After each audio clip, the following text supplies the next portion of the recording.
The National Broadcasting Company presents Joel McCrea in Tales of the Texas Rangers.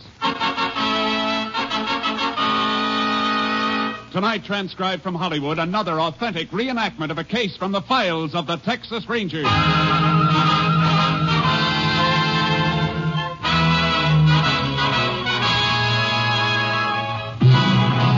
of the Texas Rangers, starring Joel McCrea as Ranger Jace Pearson. Texas, more than 260,000 square miles. And 50 men who make up the most famous and oldest law enforcement body in North America.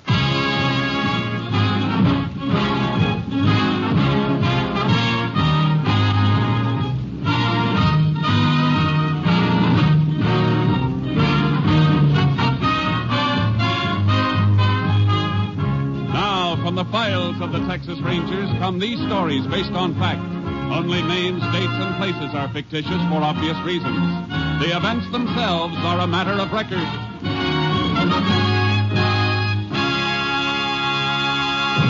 Case for tonight, dead giveaway.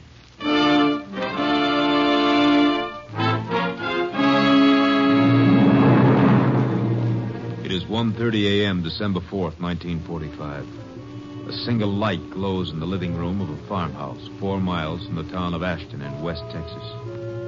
Inside the house, a frantic young woman tries to place a telephone call. Operator. Oh, please. Operator. Thank heaven. Operator, get me the sheriff, quickly. Is that you, Mrs. Deneen? Yes, hurry. Oh, this is Mary Lou, Mrs. Deneen. I'm working nights now. Is something Mary Lou, wrong? stop talking and get me the sheriff. Oh, all right.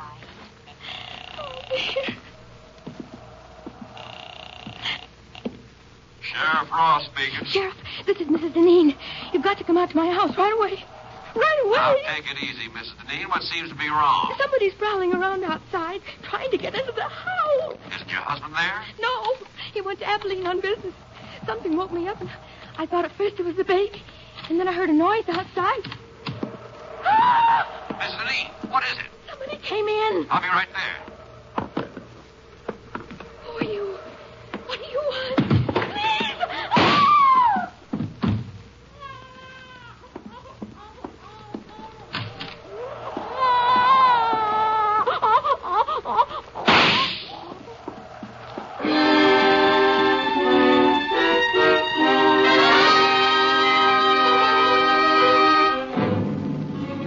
It took Sheriff Ross less than 15 minutes to get to the Deneen farm.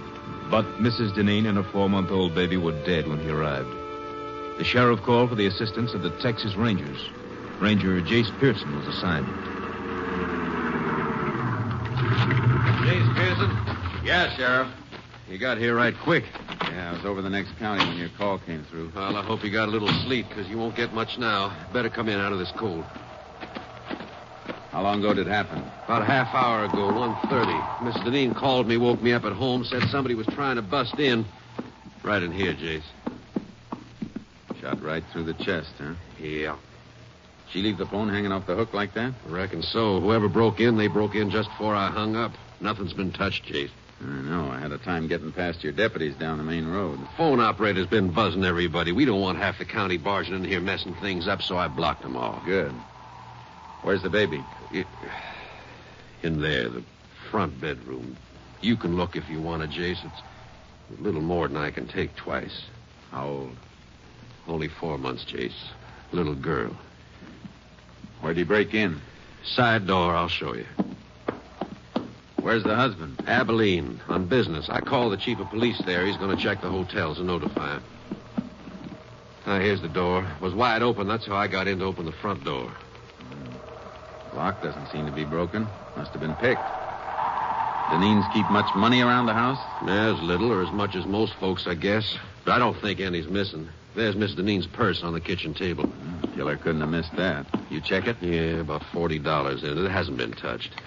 Motive wasn't robbery then, Sheriff. No. There's no sign of any other motive. But there's got to be one, Jace. Yeah. The toughest motive of all. Because it's the easiest hidden. Hate. The kind of hate the devil wouldn't hold.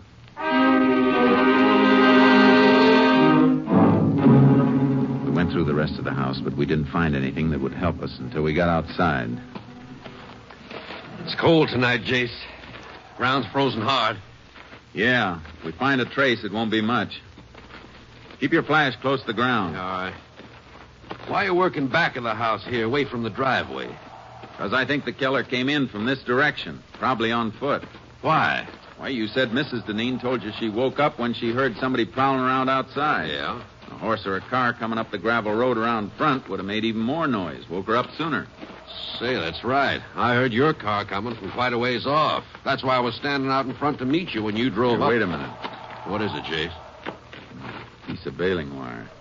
Bent in the shape of a key. Well, that must be what he used to get in. Maybe. Or maybe that's what somebody wants us to think. Let's take another look at that door. Yeah. What makes you think the wire was planted there, Jace? I'll tell you better when we try it in the lock. Well, it beats me why a killer'd leave something deliberately. That's what makes me think something's wrong. Now, this wouldn't have been dropped so close to the house. And grab the door and hold it up high. You don't want to mess up any prints around the lock. You got it.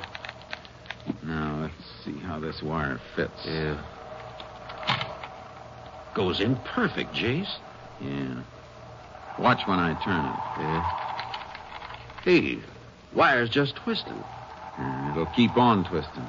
This wire isn't strong enough to turn the tumbler in the lock. Then how did the killer get in, Jace? If you ask me, Sheriff, I think he had a regular key.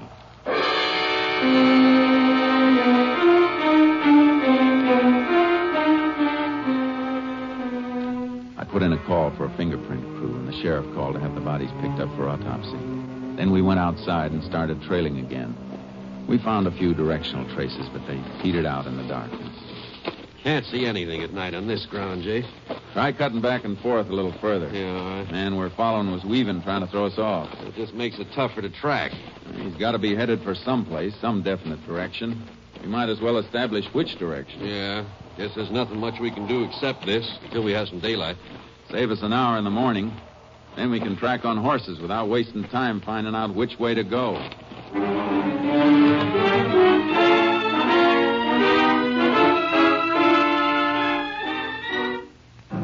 By sunup, we knew the killer's general direction had been west. The sheriff got his horse from town. I unloaded charcoal from the trailer, and we rode. He kept heading west, all right. But there's nothing out this way for miles once he got into those hills up ahead. Any kind of a road between here and the hills? Yeah, old wagon road just beyond the scrub on the rise we're coming to. Does it connect with a state road? It does, but nobody uses it. Maybe somebody did. Is it in good enough condition for a car to run through? Reckon it is. You figure he had a car waiting for him? Had to have a car or a horse staked out someplace. Come on. Let's make right for the road. Yeah. Wagon road lead to any other farm in the area? Used to lead to the old Mullen place, but that's burned out. Nobody living there anymore, huh? No, old folks dead. Young Ted Mullen moved away a couple of years ago. Oh, here's the road. Boy. Ooh, charcoal. Headed pretty straight last tracks we saw. Must have reached the road right near here. Yeah, we'll find some mark if he crossed it and kept going. Well, he didn't keep going. Look. Tire track. Had a car staked out all right. Turned the car around here to head back for the highway. Could have been somebody else waiting in the car for him. Maybe, but I don't think so. Look at the heel marks. Walked around to the driver's side of the car to get in. Yeah. And there's something else here, too. Dropped this cigarette butt and stepped on it. Yeah. Sure didn't smoke much of it. Didn't even burn down to the brand mark. Well, at least we know what brand he smokes. About all we do know, Jace. There won't be anything to follow at the main road. He sure won't leave a trail there. No. Mount up. Let's get back to the house.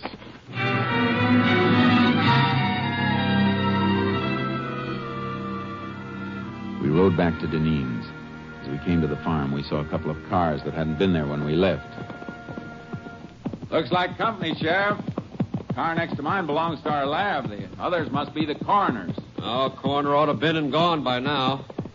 No, that isn't the coroner's car, Jace. Blue sedan, that belongs to Walter Deneen. The husband? Yeah, must have got back from Abilene. Yeah, it's Deneen, all right. There he is, sitting on the side porch.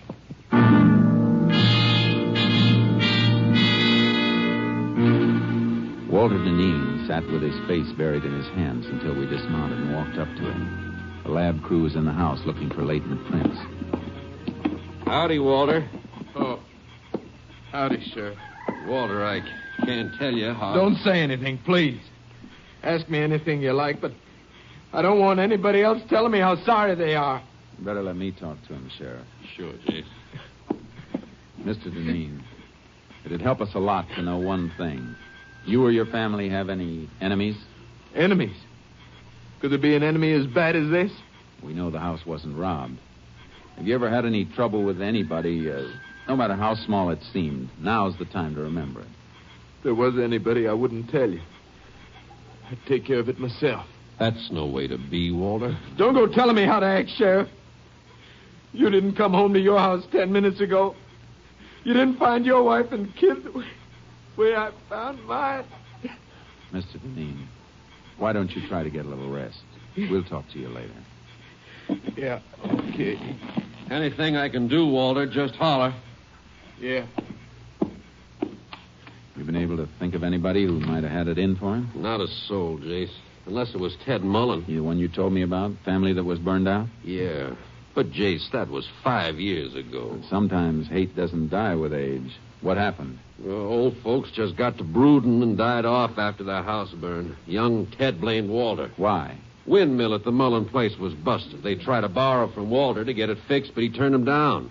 Ted said if the mill had been working, it would have pumped enough water for him to put the fire on. Young Mullen the kind to hold a grudge? Well, after 5 years, Jace. And he moved out a long time ago. Where? Who knows? Come on. I'll call my headquarters by radio. Maybe they can get a line on Mullen. All right. If they find out where he is, it won't do any harm to check on where he was I last reckon night. it won't hurt any. But I can't believe that a man after... Hey, hold it, Sheriff. Well, that's only Walter's car, Jace. What are you looking at? The design of the tire tread. Look at him. Oh, that may be. It's the same design we saw in the dirt road where the killer picked up a car to make his getaway. But, Jace, that was hard ground. Could barely see the tread. And tires like that are standard on lots of cars. Yeah, I know. Just the same, I want to look this car over. Left his ignition keys in. You going to start it? No, just want to take a look at the dash. He said he got back from Abilene 10 minutes ago, didn't he? That's what he said. Take a look at that temperature gauge. Let me see. Register's cold. Yeah. Only it should be pretty warm if he finished a drive of a couple of 100 miles just 10 minutes ago. Could have dropped back, Jace. Not in 10 minutes, Sheriff. It's a cold morning, but not that cold. Well, I want to talk to Deneen again. You see something else? I sure do. Look at this on the frame of the door. Service station lubrication sticker. Yeah. Dated December 2nd, day before yesterday. 18,412 miles. The mileage on the dash shows he's driven less than 200 miles since then. He couldn't have been in Abilene. Well, wait a minute, Jace. I admit that looks funny, but the man we were chasing, he ground out a cigarette, remember? Well, what about it? I've known Walter since he was a boy, Jace. He don't smoke. Sheriff! Oh, Mary Lou Simmons, phone operator. Who let you in, Mary Lou? I told the deputy I put Mrs. Deneen's call through to you last night. He thought you might want to talk to me. Ain't it just awful? You talk to her. I was still on the line after you hung up, Sheriff. I heard it all, the shots and everything. You hear any voice beside Mrs. Deneen? No, I just heard her say, "Who are you? What do you want?" And then the shots. That was all. You sure she said, "Who are you"? Oh, cross my heart. I heard it as plain. Guess you don't want to talk to Walter now, do you, Jace? No, I guess not.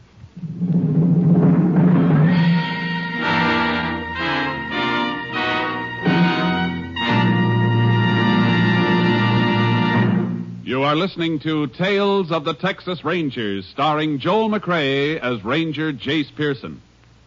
And now we continue with tonight's case, Dead Giveaway, an authentic story from the files of the Texas Rangers. I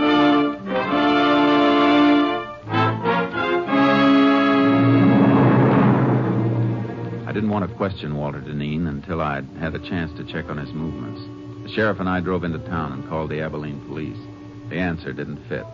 Don't think there's any doubt about who he was, Ranger. Okay, thanks. Thanks very much. Well, guess that does it, Sheriff. Deneen was in Abilene, huh? Uh-huh.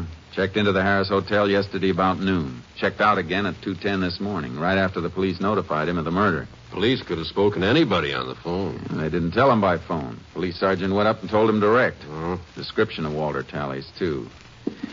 Yeah, but there's something that doesn't tally, though. Mileage on that car. Could be something wrong with the speedometer cable. Happened in my car a few weeks back. Maybe. And I'll be back sometime tomorrow. Where you going, Jace? Abilene.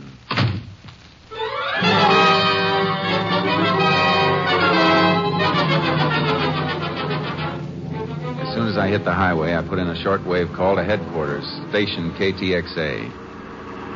Unit 10 to KTXA. KTXA. Go ahead, Unit 10. This unit en route to Abilene. Request Abilene police secure names of all contacts made by subject Walter Deneen, registered Harris Hotel there yesterday. Will do, Unit 10. Unit 10 sent piece of wire back to lab for examination. Any report yet? Not yet. Wire and fingerprints both under study. We'll keep you informed. 10-4, Unit 10, clear. KTXA, Austin.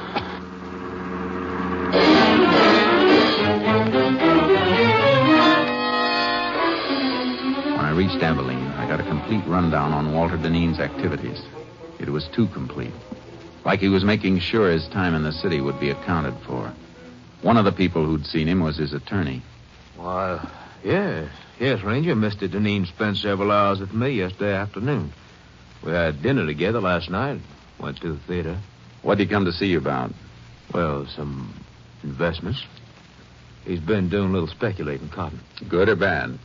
Well, it's client business, and I don't think I have the right to discuss it. I can find out by checking with the exchange. I'm just asking you to save time. All right. His losses have been rather heavy. More than he could afford? Much more. He carry much insurance on his wife and child? A normal amount, nothing large. All right, thanks. One more thing. Are you sure Deneen doesn't benefit financially by his wife's death? Ranger, he couldn't have gotten back to Ashton by 1:30 last night after we'd been out. That isn't what I asked. Well, Mrs. Deneen had a good bit of money in her own right. In case of her death, though, she had it tied up in trust for the child. But the child is dead, too. What happens now? Well, in that case, the entire estate will probably go to Mr. Deneen.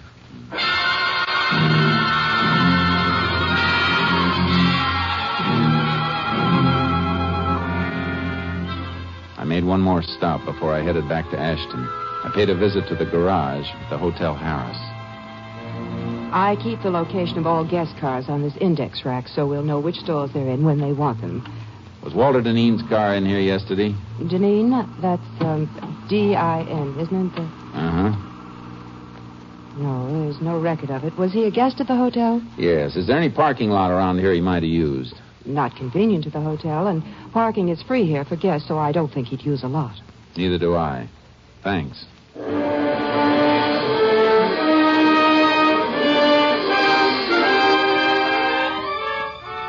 Before I left Abilene, I called my headquarters. They had a report. No strange prints had been found in Deneen's house. The wire key looked like a plant. I hung up and made another call to Sheriff Ross. I'm beginning to wonder about Walter myself, Jace. Why? He's been kind of curious about where you are. I told him you went to Abilene, just to see if it'd draw him out. Good. How'd he react? Kind of nervous. Then he said something about flying up to Abilene and back.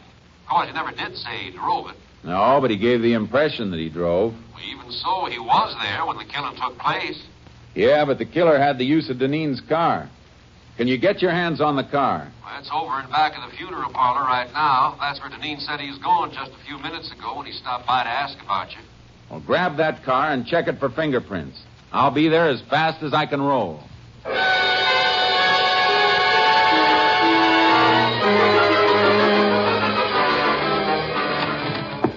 Oh, howdy, Jay. Car all worked over, Sheriff? Yeah, ought to have reports on the prints soon. Send them to Austin. Find any strangers? Quite a few of one set that weren't Deneen's.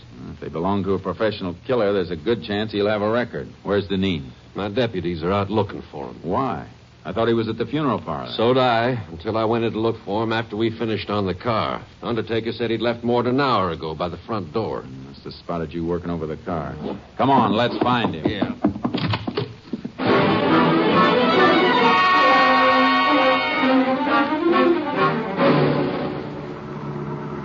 Not at the house, not any place in town. Where could he be if he hasn't run out? Trying to cover up for a couple of mistakes? He won't run, not yet. Why?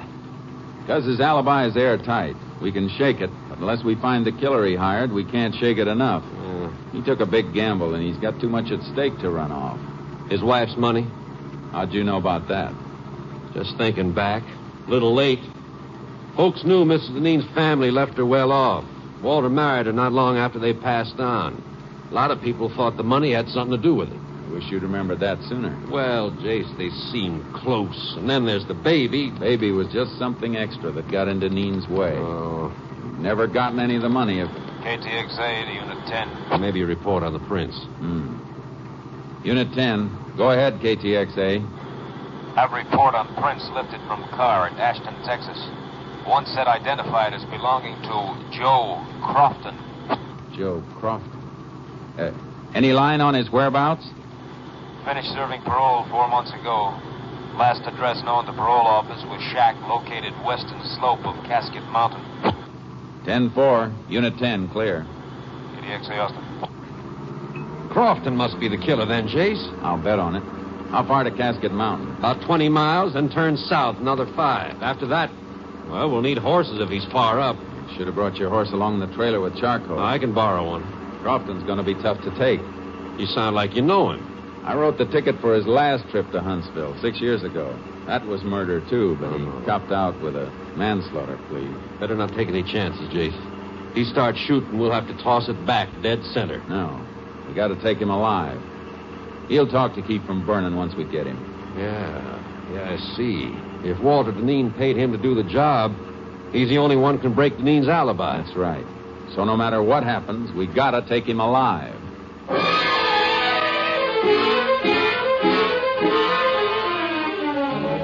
Crofton's cabin was up, all right. Way up. The sheriff borrowed a horse from the man who directed us. Quite a climb, Jace. Well, not so bad following this wash, though. Suppose he isn't there. I got a hunch he will be. I don't think Deneen had enough money to pay for this killing. He was almost broke. You mean he planned to pay off out of his wife's money when he got it? Yeah. Wonder how Walter arranged for him to get the car that night. Not much to arrange. Left it near the airport with the keys in it. Crofton brought it back and left it in the same spot. Probably left the house key for him, too. Glove compartment, maybe. Yeah. With the airport 40 miles from Ashton, nobody recognized the car or a strange driver. Come in at night, used an abandoned road. Sheriff, look. Huh? Hey, another horse left tracks in here, too. Yeah. And they're fresh. Ooh, boy. That must be Crofton's horse. No. The rider was taking the rough way. Just cut into the wash here to find a better trail. Crofton lives up here. He'd know the best trail. Who else would be coming up here? Deneen, to shut him up. Come on. Yeah, here, boy.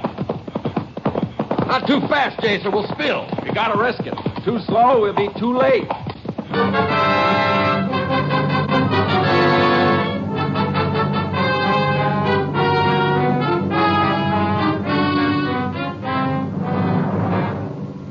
We reached the shack and crept up on it. There was no horse around and no sign of life. Tried to draw fire by showing ourselves, but none came. We had to go in. All right. Hold your gun ready, Sheriff. And don't come in till I call you. Right, Jace.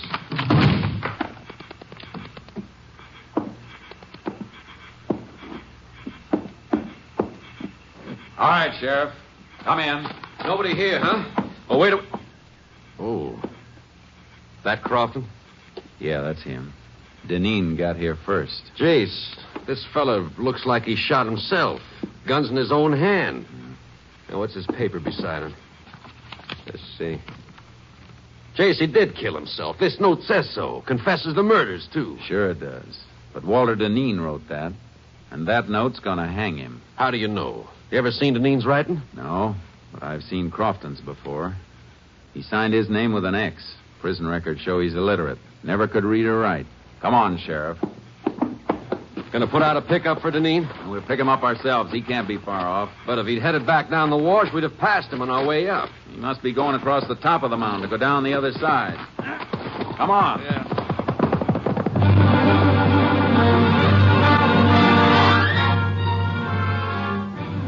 We raked our horses as fast as they could move.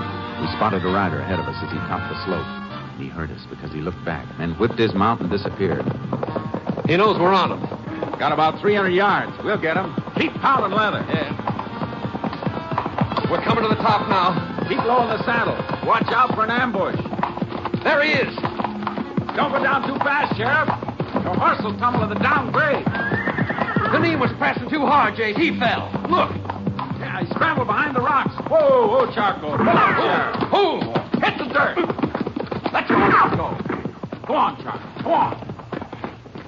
He's down under that rock shelf. Perfect cover. Not too perfect. Bullets will ricochet back from that ledge behind him. See that dent in the ledge? Yeah. Draw your gun and we'll empty it on him. Hit right below the dent. Aye. All right. Let's hope for a billiard shot. Start firing. I'm hit! Stop it! I'm bleeding! Throw your gun out, Deneen. All right. Don't shoot anymore. Here it is. Okay, Sheriff. Let's take him.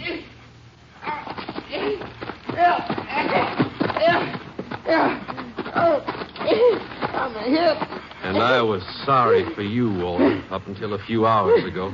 You gotta get me to a doctor. You're not hurt badly. We'll get you to a doctor. All I want to know is how you met Crofton. Come on, Walter, talk up. I saw his picture in the paper when he got out of jail. I made a deal with him a couple of months ago. Yeah. A deal to wipe out your own wife and kid. Oh. Must be great to be as brave as you are. Get up, Deneen. You got a long way to go.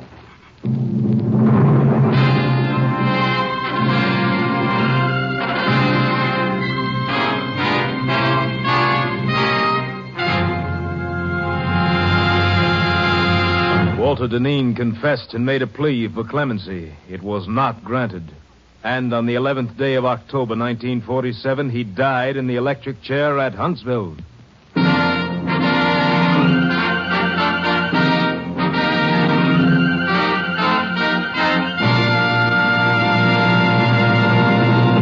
And now, here again is the star of our show, Joel McCrea, with another interesting anecdote about the Texas Rangers. When the Allies invaded Normandy in World War II, they got an idea as to how far the fame of the Texas Rangers had spread.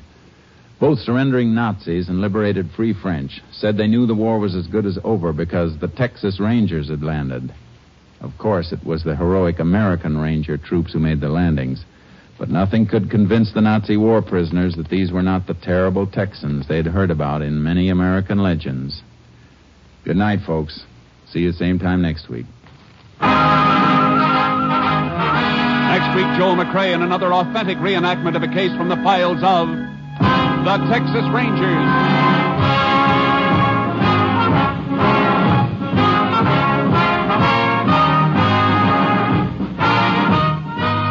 Joel McCrea is currently seen starring in the Universal International Technicolor production Saddle Tramp. Tonight's cast included Tony Barrett, Lorene Tuttle, Mike Barrett, Hal March, and Paul Frees.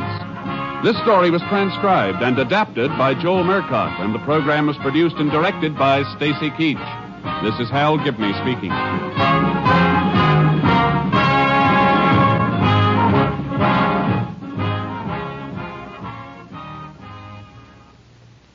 3 chimes mean good times on NBC. Monday means music, fine music on NBC. Listen tomorrow for these great musical programs, the NBC Symphony and the Band of America. Be sure to listen Monday as Milton Katims conducts the NBC Symphony Orchestra in a full-hour concert of the finest music on the air. And listen, too, for Paul Laval conducting the Band of America every Monday on NBC. Phil Harris reminding you that next it's Theater Guild on NBC.